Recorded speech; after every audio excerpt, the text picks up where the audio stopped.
Human behaviour is the result of conditioning within the brain. Such conditioning can be genetic, such as a parent or elder relative having the same mental health disorder. Some occur due to the chemical imbalance of the brain, and others are formed as a result of experiences, be it external or through perceptions of matter.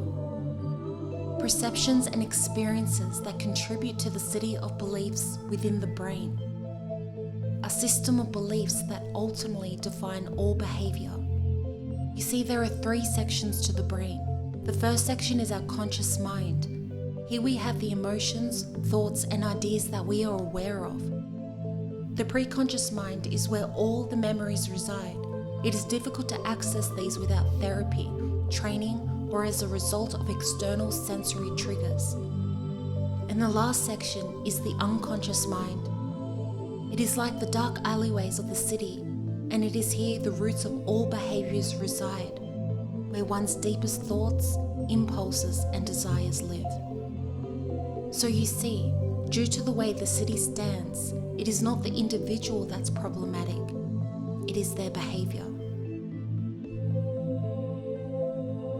You see, the city of individual beliefs begins within one's childhood.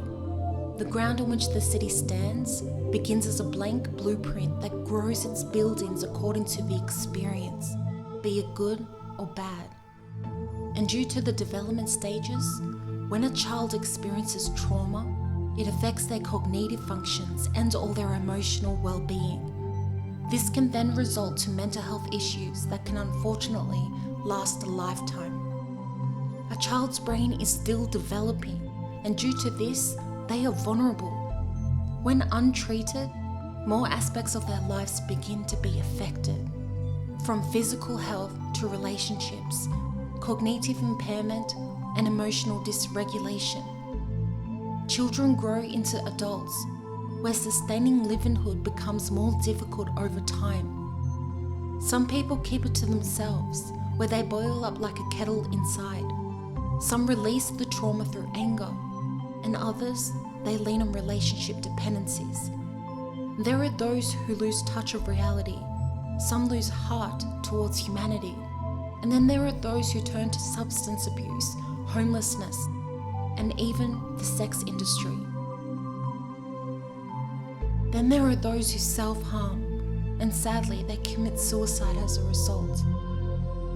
The list of outcomes to unresolved mental health and trauma vary, but one thing they have in common is that it affects one's emotional, physical, and psychological well-being.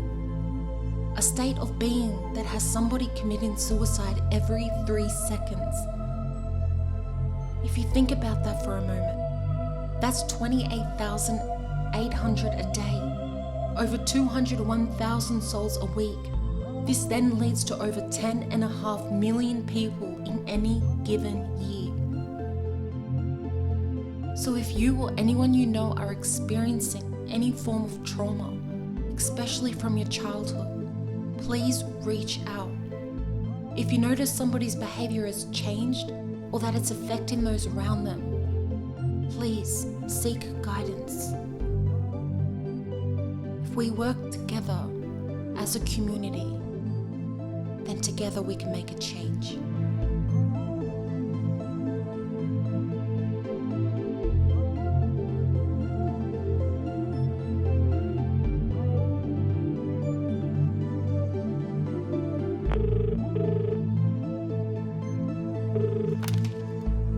You've called Lifeline, this is Mandy speaking. I never talked to someone, I just said, it's getting too much for me. I'm so sorry, No, it's okay, honestly. Look, I'm really proud that you reached out to